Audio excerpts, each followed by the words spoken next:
چکی تھی، یہاں تک کہ پورے آسمان پر سیاہی پھیل چکی تھی۔ تارے آسمان پر چمک رہے تھے اور ہر طرف سناٹا چھایا ہوا تھا۔ کتے کے بھونکنے کی آواز بھی آ رہی تھی اور دور کہیں الو بھی بول رہا تھا۔ ایسے میں بستر پر لیٹی آرام کر رہی تھی، کیونکہ آج کا دن بہت برا ہے۔ میں کبھی سوچ بھی نہیں سکتی تھی کہ ایسا ہوگا۔ حالانکہ میں نے جو خواہش کی تھی وہ کوئی انوکھی خواہش نہ تھی، بلکہ اکثر گھروں میں ایسا ہی ہوتا ہے۔ لیکن اس خواہش کے بدلے جتنی بددعائیں مجھے ملی تھیں، میں اسے بھول نہیں پا رہی تھی۔ میرے شوہر میرے برابر میں ہی لیٹے ہوئے تھے اور نیند کی گہری وادی میں گم ہو گئے تھے۔ مجھے بہت ڈر لگ رہا تھا۔ مجھے اپنے اندر خوف کی ایک عجیب سی لہر محسوس ہوتی دکھائی دی تھی۔ نہ جانے کیوں مجھے بددعاؤں سے بہت ڈر لگتا تھا، اور آج تو کسی نے جھولی بھر بھر کر بددعائیں دے ڈالی تھیں ہم دونوں کو۔ تو ایسے میں مجھے چین کیسے آ سکتا تھا؟ اچانک سے مجھے گھبراہٹ محسوس ہوئی تھی۔ میں نے اٹھ کر پاس پڑے کانچ کے جگ سے پانی گلاس میں ڈالا تھا اور گٹاگٹ پی گئی تھی۔ نہ جانے مجھے کیا ہو رہا تھا۔ میری اپنی کیفیت میری سمجھ سے بالاتر تھی۔ مجھے آج کا منظر میرے ذہن کے پردے پر چلتا ہوا بار بار دکھائی دے رہا تھا۔ میں اسے بارہا جھٹک کر گہری نیند میں سونا چاہتی تھی، لیکن ایسا نہیں ہو پا رہا تھا۔ ایسا لگتا تھا کہ نیند بھی مجھ سے روٹ گئی ہے۔ اب مجھے ہی اسے منانا پڑے گا، یہاں تک کہ جب آدھی رات گزر چکی تو میں نے سوچا کہ اب تو نیند کی گولی لے لینی چاہیے۔ اس مقصد کے لیے میں نے دوائیوں کا ڈبہ اٹھایا تھا اور اس میں گولی کو تلاش کرنے لگی تھی۔ اسی دوران مجھے اپنے شوہر کے پاس عجیب سی آواز آئی تھی۔ میں چونک کر سیدھی ہوئی تھی اور ان کو دیکھا تھا۔ میرے شوہر اچانک سے بہت زیادہ گہرے گہرے سانس لینے لگے تھے۔ میں نے ان کی طرف دیکھا تھا تو وہ نیند میں ہی تھے۔ ان کی آنکھیں بند تھیں، لیکن ان کے اتنے گہرے گہرے سانس لے رہے تھے کہ مجھے خوف محسوس ہونے لگا تھا۔ پہلے تو میں پیچھے کی طرف ہٹ گئی تھی، اور اس کے بعد میں نے آگے جا کر ان کے جسم اور چہرے کو دیکھا تو میرے پیروں تلے سے زمین نکل گئی تھی کہ میں یہ کیا دیکھ رہی ہوں۔ مجھے اپنے اندر پھر سے خوف سر اٹھاتا ہوا نظر آ رہا تھا، وہی خوف جو پچھلے 2 دنوں سے میرے ساتھ مسلسل رہ رہا تھا۔ میں ششدر رہ گئی تھی کہ یہ میرے ساتھ کیا ہو رہا ہے۔ میرے شوہر کی سانسیں اکھڑ رہی تھیں اور جسم کے نشانات دیکھ کر میں بے حد ڈر گئی تھی، یہاں تک کہ ان کی سانسوں کی آواز مدھم ہو گئی تھی اور وہ بے سود ہو چکے تھے۔ لیکن میں نے جیسے ہی ان کی ناک کے پاس جا کر یہ محسوس کرنا چاہا کہ آیا ان کو سانس آ رہا ہے یا نہیں، کیونکہ ابھی تھوڑی دیر پہلے تو وہ بہت زیادہ گہرے سانس لے رہے تھے۔ اسی اثنا میں نے ایک چیز ایسی دیکھی تھی کہ جسے دیکھ کر میری چیخ نکلتے نکلتے رہ گئی تھی، اور میں نے بے اختیار اپنے منہ پر ہاتھ رکھ لیا تھا اور اپنی چیخ کا گلا گھونٹ دیا تھا۔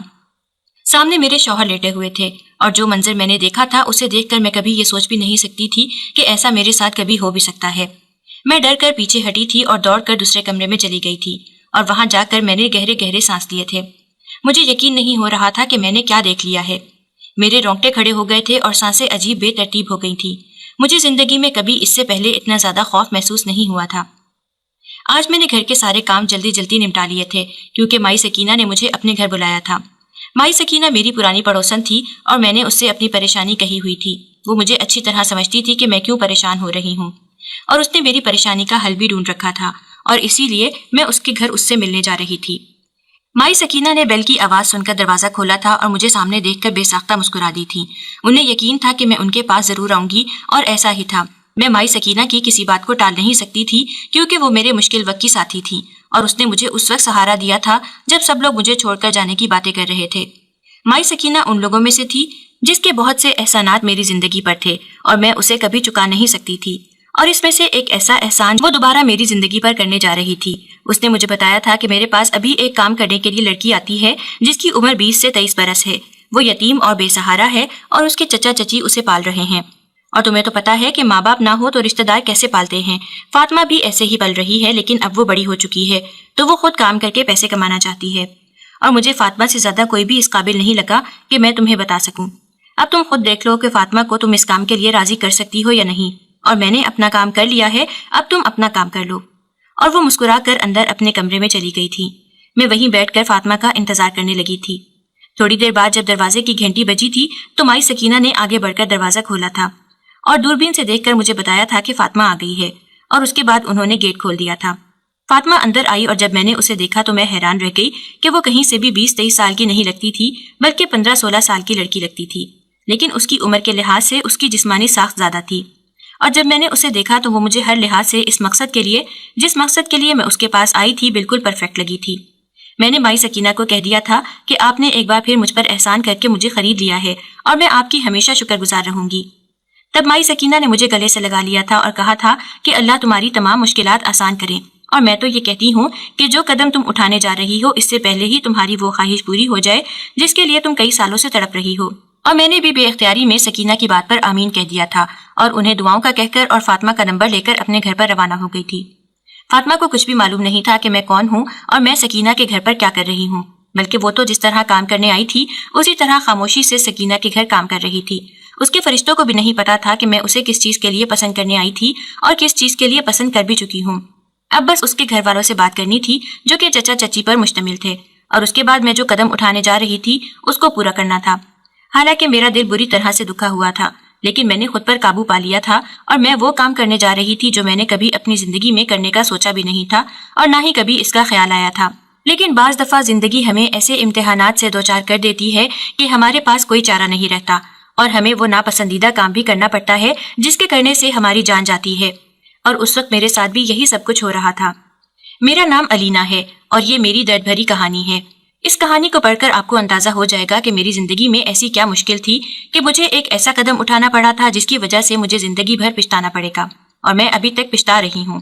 لیکن اس وقت مجھ پر جنون طاری تھا اور میں نے وہ قدم اٹھا لیا تھا، لیکن جب تک مجھے احساس ہوا تھا تب تک بہت دیر ہو چکی تھی، اور میری آنکھوں سے جب پردہ ہٹا تھا تو سب کچھ دھندلا گیا تھا۔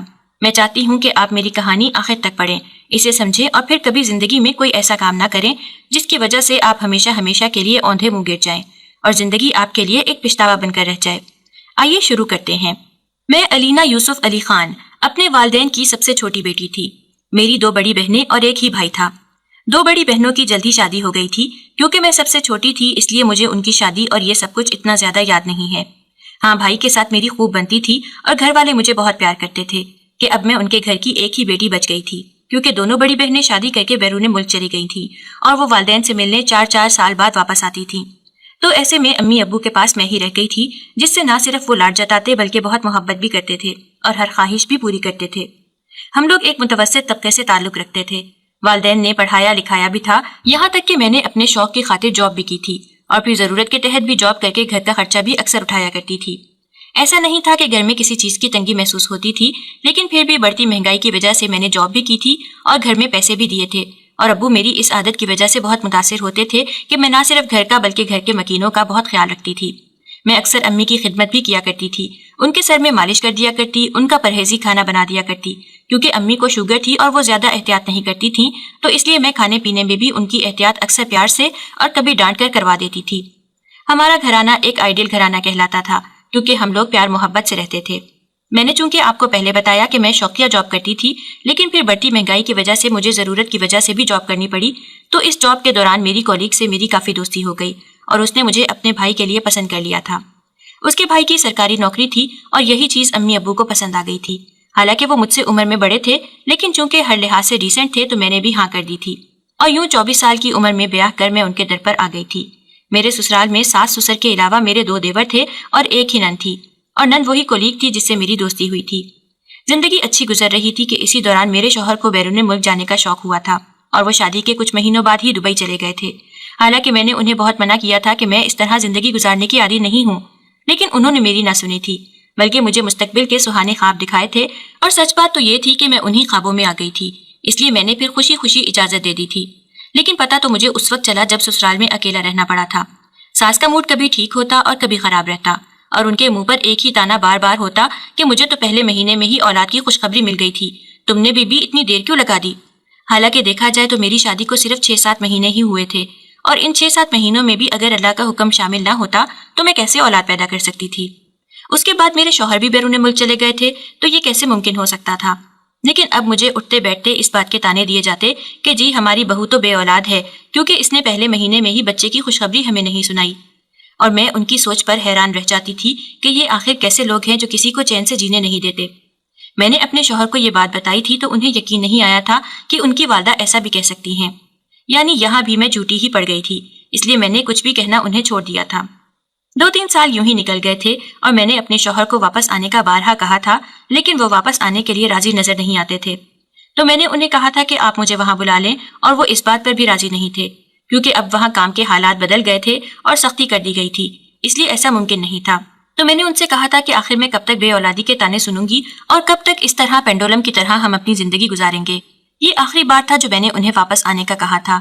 اس کے بعد میں نے کچھ کہنا ہی چھوڑ دیا تھا، بس اللہ سے دعائیں مانگا کرتی تھی کہ وہ جلد آئیں اور میری ذہنی پریشانی ختم ہو جائے، کیونکہ بعض لوگ آپ کو اتنا زیادہ ٹارچر کرتے ہیں کہ آپ کی ذہنی حالت بالکل متاثر ہو جاتی ہے اور آپ پہلے جیسے صحت مند نہیں رہتے۔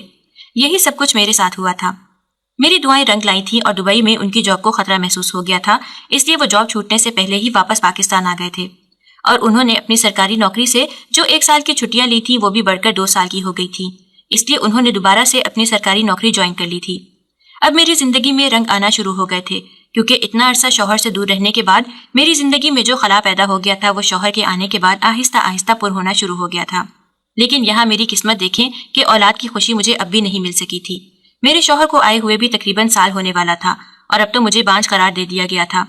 یہاں تک کہ ایک دن میں نے 6 سالوں میں پلٹ کر اپنی ساس کو صرف اتنا کہا تھا کہ جب تک اللہ کا حکم نہیں ہوگا تو کچھ بھی نہیں ہوگا، اور ان کو میرا جواب لینا اتنا زیادہ برا لگا تھا کہ انہوں نے ایک بڑی لڑائی ڈال لی تھی اور یوں ہمیں گھر سے ہی نکال دیا تھا۔ ہم کرائے کے گھر میں آ گئے تھے اور ہسبینڈ نے جب مجھے کہا تھا کہ وہ مجھے نیا گھر بنا کر دیں گے کیونکہ دبئی کی جاب سے انہوں نے تھوڑی بہت سیونگ کر رکھی تھی، اور میں یہی سوچ کر خوش ہو گئی تھی کہ چلو کچھ تو اچھا ہوا، لیکن یہ میری خام خیالی تھی۔ ساس کو بیٹے کی یاد شدت سے آنے لگی تھی تو وہ ہمارے گھر آ کر معافیاں مانگ گئی تھیں اور ہمیں دوبارہ سے گھر آنے کا کہا تھا، لیکن اس بار میں ڈٹ گئی تھی اور میں نے اپنے شوہر سے کہہ دیا تھا کہ میں وہاں نہیں جاؤں گی کیونکہ وہاں مجھے ذہنی ٹارچر کیا جاتا ہے اور بار بار ایک ہی بات جتائی جاتی ہے کہ میری اولاد نہیں ہے۔ تو پہلی بار میرے شوہر نے مجھ سے کہا تھا کہ ماں کچھ غلط بھی نہیں کہتی ہے، 6 سال ہو گئے ہیں اور ہماری اولاد نہیں ہوئی، ماں کیا پوری دنیا باتیں کرتی ہے اور تم صرف میری ماں کے پیچھے لگی ہوئی ہو۔ تب میرا ماتھا ٹھنکا تھا اور مجھے احساس ہوا تھا کہ میرے سر پر ایک خطرہ بری طرح منڈلانے لگا تھا، اور وہ خطرہ میری سوتن کا ہے، کیونکہ میری ساس نے میرے شوہر کے کان میں یہ بات ڈال دی تھی کہ وہ میرے شوہر کی دوسری شادی کروائیں گی، اور اب میرے شوہر بچوں کی اولاد کے تانے کی وجہ سے تنگ آ چکے تھے، تو انہوں نے بھی حامی بھر لی تھی۔ لیکن اب میرے ذہن میں تیزی سے کام کرنا شروع کر دیا تھا، اور انتہائی دکھے دل کے ساتھ جب میں نے اپنی پڑوسن مائی سکینہ کو یہ ساری صورتحال بتائی تھی تو انہوں نے مجھے ایک ایسا آئیڈیا دیا تھا جسے سن کر میں خوش ہو گئی تھی، اور میں نے انہیں کتنی دعائیں دے ڈالی تھیں۔ انہوں نے مجھے بتایا تھا کہ تم کیوں پریشان ہوتی ہو، اس وقت بھی تمہارا شوہر تمہارے ہی ہاتھ میں ہے، اور اس سے پہلے کہ تمہاری ساس اپنی پسند کی لڑکی سے اس کی شادی کروائیں، تم کسی ایسی لڑکی کو کیوں نہیں ڈھونڈ لیتی جسے تم ایک سمجھوتے کے تحت شادی کرواؤ، اور جب اولاد ہو جائے تو اولاد لے کر اسے فارغ کر دو۔ مجھے مائی سکینہ کا یہ آئیڈیا بہت پسند آیا تھا، لیکن میں نے ان سے کہا تھا کہ مجھے ایسی لڑکی کہاں ملے گی۔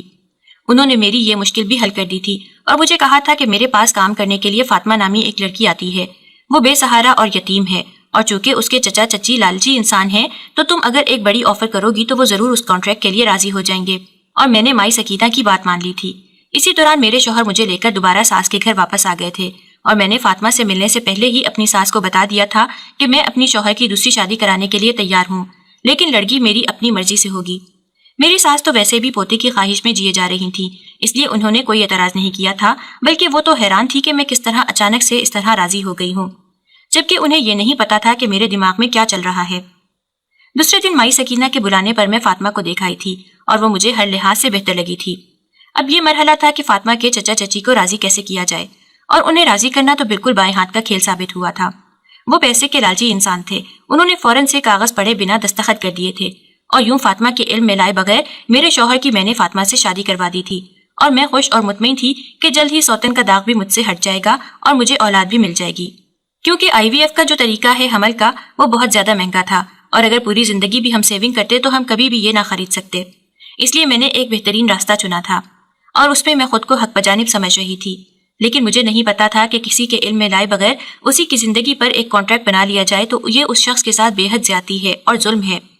لیکن میں اپنے شوہر کو بانٹنے کے لیے ہرگز راضی نہ تھی، اس لیے مجھے یہ ظلم اور زیادتی بھی اپنے حق میں بہتر ہی لگ رہا تھا، اور میں اسے ذرا برابر بھی غلط نہیں سمجھ رہی تھی۔ فاطمہ دلہن بن کر آ گئی تھی، اور میں کچھ عرصے کے لیے کرائے کے گھر میں ان دونوں کو رہنے کے لیے بھیج دیا تھا، اور میں خود ساس کے گھر پر رہ رہی تھی، اور چند مہینوں میں ہی ہمیں خوشخبری مل گئی تھی کہ فاطمہ امید سے ہے، اور میری ساس تو پھولے نہیں سما رہی تھی۔ اس کا دل چاہتا تھا کہ وہ فاطمہ کے لیے وہ سب کچھ کرے جو کبھی میرے لیے نہیں کیا تھا۔ مجھے دیکھ کر بہت برا محسوس ہوتا تھا، لیکن میں بھی فاطمہ کا خیال رکھتی تھی کہ آخر کو وہ اسی بچے کو جنم دینے جا رہی ہے جسے میں نے لے لینا ہے، اور پھر اس کی ماں بن کر اسے پالنا ہے۔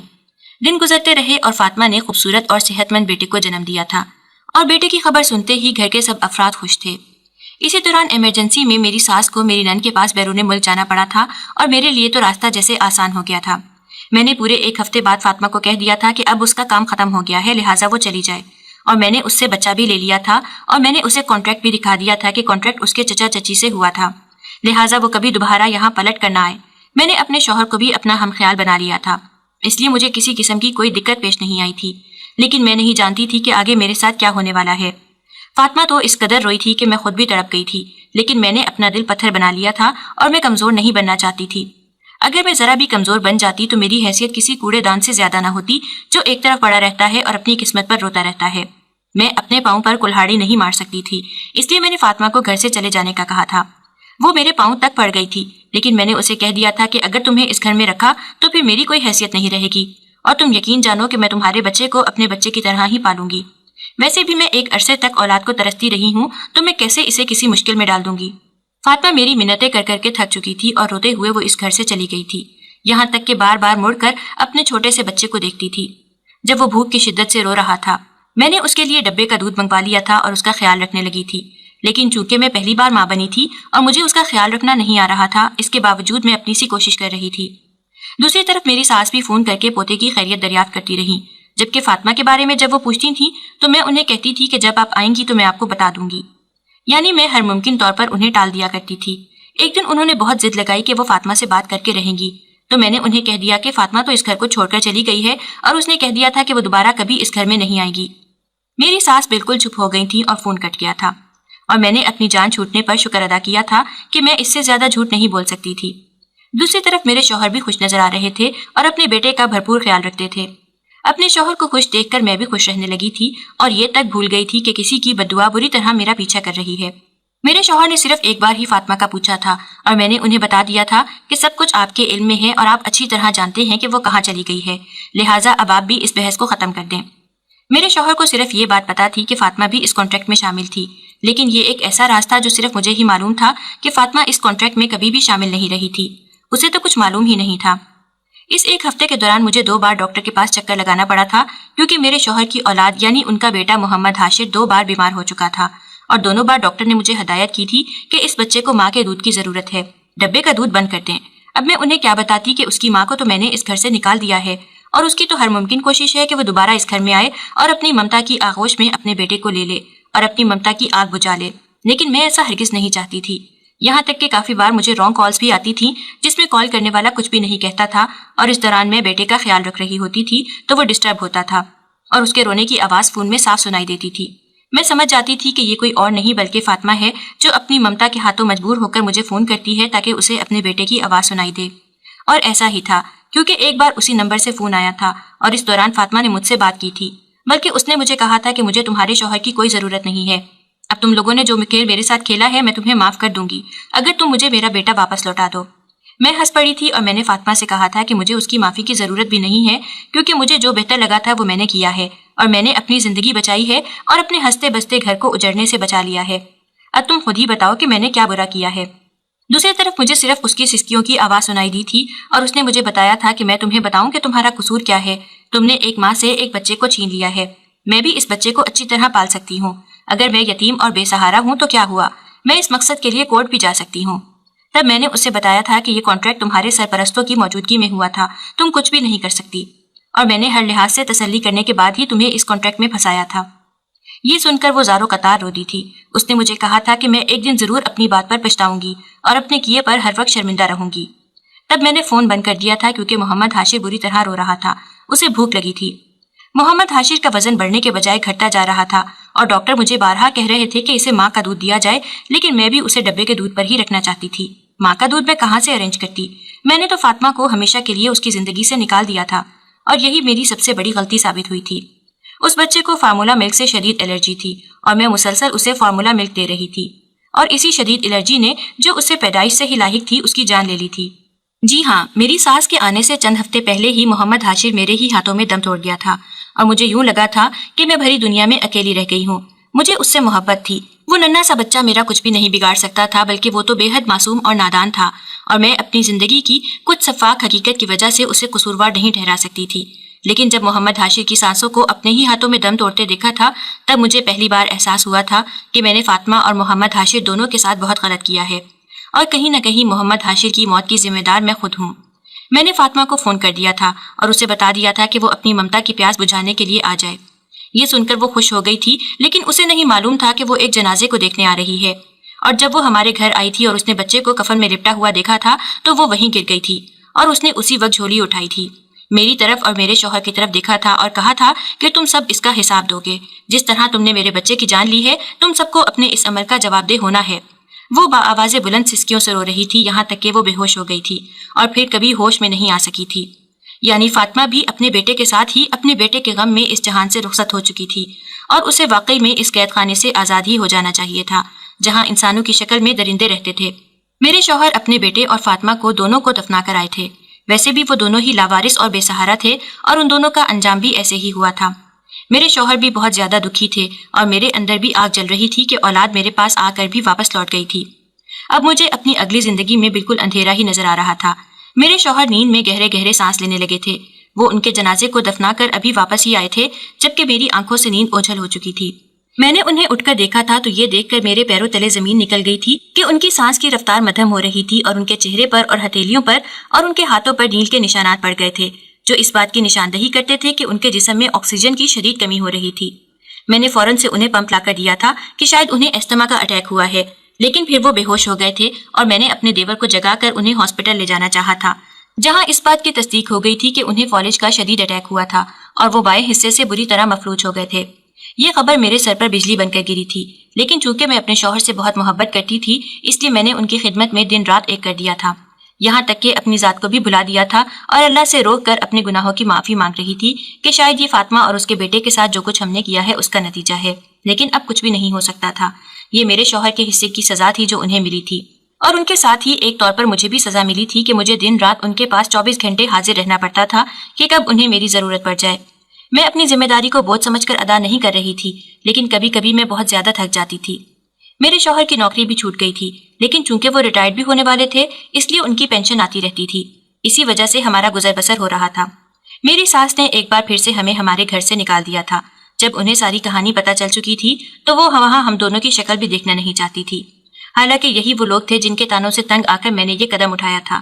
اور پھر جب زندگی میں انسان کوئی انتہائی قدم اٹھا لیتا ہے تو یہی لوگ پیچھے ہٹ جاتے ہیں جن کے ذہنی ٹارچر کی وجہ سے ہم سے گناہ سرزد ہو جاتا ہے. لیکن میری آزمائش ابھی ختم نہیں ہوئی تھی. میرے شوہر کافی بہتر ہو گئے تھے. چل پھر لیتے تھے لیکن کبھی کبھی انہیں پھر سے ایسا لگتا تھا کہ وہ مکمل طور پر مفلوج ہو گئے ہیں. زندگی ایسے ہی گزر رہی تھی اور میں ہر امید چھوڑ چکی تھی. لیکن اللہ تعالیٰ نے مجھے ایک اور امتحان سے گزارنا تھا اس لیے اس نے مجھے امید سے کر دیا تھا. یعنی میں ماں بننے والی تھی اور مجھے یقین ہی نہیں آ رہا تھا کہ شادی کے 7 سال بعد مجھے یہ خوشخبری ملنے والی تھی. اگر مجھے پہلے سے پتا ہوتا تو میں کبھی بھی فاطمہ کو نہ پھنساتی اور نہ اس کے بچے کو ماں سے دور کر کے ظلم کرتی. مجھے لگتا تھا کہ میری زندگی میں پھر سے رنگ آ گئے ہیں اور میں پھر سے جینے لگی تھی. لیکن یہاں مجھ پر ذمہ داریاں زیادہ ہو گئی تھیں. ہم کرائے کے گھر میں رہتے تھے اور شوہر کی پینشن سے تو صرف گھر کا راشن ہی پورا ہوتا تھا. بجلی کے بل وغیرہ اور باقی تمام اخراجات میں جاب کر کے پورا کیا کرتی تھی. جاب کر کے آنے کے بعد شوہر گھر کی ذمہ داری مجھ پر ہوتی تھی اور اس سب میں ایسی گھن چکر بن گئی تھی کہ میری صحت بری طرح متاثر ہو رہی تھی. میرے شوہر نے مجھے تسلی دی تھی اور انہوں نے میرا ساتھ نبھانے کے لیے اس معذوری کی حالت میں بھی کئی جگہ جاب کے لیے اپلائی کیا ہوا تھا اور ایک جگہ انہیں ایک معذوروں کے ادارے میں سپروائزر کے طور پر نوکری مل گئی تھی.